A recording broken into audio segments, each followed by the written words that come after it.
to Innovators Unscripted. I'm Lori Good, the Chief Marketing Officer of Index Exchange, and today I'm joined by my very good friend, Randi Stipes, who is not only the CMO of the Weather Company, but she's also a fellow board member of Bridge with Me. Randi, do you want to introduce yourself and tell us a little bit about your role? I'm happy to. Thanks so much for having me, by the way. Happy to be here. I am the CMO of the Weather Company, like you said. Most people, I think, know our consumer business best, the Weather Channel. And there's also an incredible enterprise aspect to our business where we partner with thousands of businesses who understand the power of weather data and the role that that plays in driving decisions. Excellent. Well, yeah. I'm so happy you're here. So we're going to pull some cards. That's okay. Great. Let's do it. Some questions answered. Rapid fire. Here we go. The Weather Company is in a unique position where you have access to vast amounts of weather intelligence and first-party audience data. How do you leverage these assets together to help marketers deliver more effective campaigns? Yeah, wow, great question. Hot start. Yes, hot start. When we think about the influence of weather, it's the second greatest influence on consumer behavior only after the economy. Wow. Which, it's pretty tremendous. And I'm glad that you called it weather intelligence. I'll get to that in a minute. We're sitting on 40 years of weather data. And what we've been able to do is correlate that with consumer behavior to understand and help brands understand and better anticipate how certain weather conditions impact how we feel, what we try, what we buy. And we're all swimming in data, right? We all have a ton of data, and data is valuable, but what makes it invaluable is the insights that we can extract. So taking all of that now weather intelligence, what we do is we work with marketers, we work with brands to help them understand how to better anticipate consumer behavior and use that in their marketing. Given weather's influence, brands can either fall victim to Mother Nature, or they can harness Mother Nature's power, and it helps brands determine the right timing and the right execution and the right stories that they can use in their marketing. Amazing. Yeah. Great. Okay. Fantastic. Okay, I'm going to move on to the second question. Okay. All right. Okay. So when you think about future innovation, how do you see the intersection of weather data and advertising evolving? I see it accelerating, and I see it accelerating in, I would say, 3 different ways. Okay. So first way, I kind of just touched on that predictive modeling. Being able to better leverage the weather data to understand what's going to drive certain behaviors. Second thing, hyper contextual targeting. So after you have those insights, how do you actually activate on them at a really local and a really contextual level, knowing that what's going to drive certain behaviors for you based on where you are geographically and your preferences is going to be different than what drives behaviors for me. So you're based in New York, right outside New York. Right. So what would you consider to be a hot temperature? Probably 80. Okay. 85. I'm based in Florida.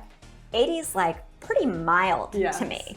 Hot temperature for me is going to be around 100 degrees. Yeah. So weather is super relative, and being able to understand those nuances is what's going to that's what I mean by hyper-contextual. And then the third accelerant where I really see weather continuing to play a role is in storytelling, in the data-driven storytelling.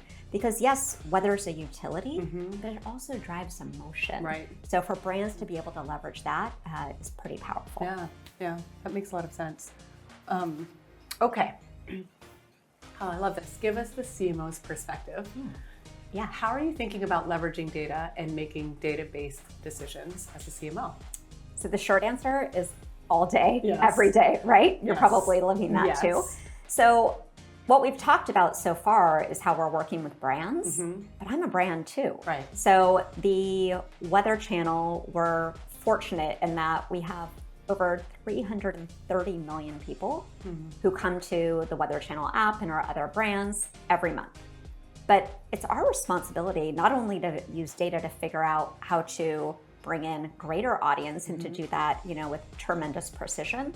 But once we have that audience, how are we targeting them and kind of eating our own dog food, if you will, as a brand, whether that's using weather or other signals to reach them in effective ways and keep them longer in our experiences. Like I said, weather's a utility. People are coming to us daily, sometimes twice a day. Yes. But we're actually using data to determine how we make our experiences more sticky, more relevant, excuse me, and then consistently, like any brand now, like testing and learning at every turn. Right. So using the data in real time to optimize. Yeah, I mean, with the tremendous amount of data, it would be silly not to. Yes. Yes. Yes. It's sort of a blessing. I would say it's more of a blessing than a curse. Yeah. But it also, when you're swimming in that much data, it's so easy to get distracted. But we're pretty rigorous in our testing and learning. Yeah. Okay. So through our partnership and Index Marketplaces, you've been able to activate weather intelligence and curated deals on the sell side. So I have a two-part question. Okay. How does that help you get more value from your data assets? And then what new opportunities does that unlock for marketers? So first of all, we love our partnership with Index. Too. Yes, so thank you for that. And it's really a win-win. So first part of your question is, how does it help us? So all of the intelligence that we've garnered, if we can extend that off our properties. So a brand comes to us, let's say off mosquito repellent, great partner of ours, leveraging our weather data to help people understand when mosquito activity is prevalent. They can go ahead and use that intelligence within the Weather Channel app in a contextual environment, but that's not the only place where their media is running.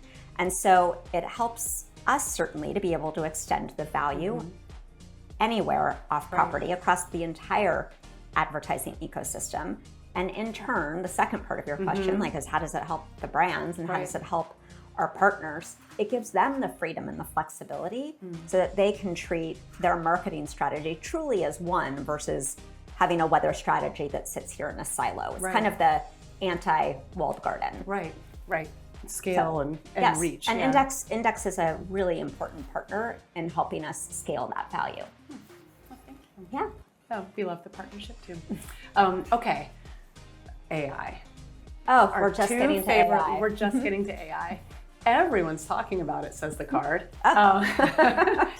You integrated AI into your business early on. Yeah. Can you share some real examples of how AI is transforming advertising today? Yeah. So first, will you indulge me? I'm going to talk a little bit about how I feel like we've been using AI for decades. So I think it would be helpful to provide that context, and then we can talk a little bit about more recent use cases. So I like to call it kind of the OG AI. We were using AI. What's that? Is it machine learning? Machine learning, exactly. Long before anyone was calling it AI. Because again, we're sitting on a ton of weather data. We have over 100 meteorologists on our team, but they analyze over 100 weather models every single day to ultimately derive the world's most accurate forecast. They're absolutely brilliant at what they do, but they could not do their jobs as effectively or as efficiently if they didn't use AI. Right. And because weather is becoming increasingly volatile, we can't just look at seasonal norms and be like, oh, it's going to be springtime, and so it'll be in the mid 60s to the low 80s. Weather doesn't follow rules. Weather follows patterns, and those patterns are changing. And so technology has become, and AI in particular, even more integral as our weather becomes more erratic. Right. So that's kind of the ongoing and kind of foundational use of AI in our business.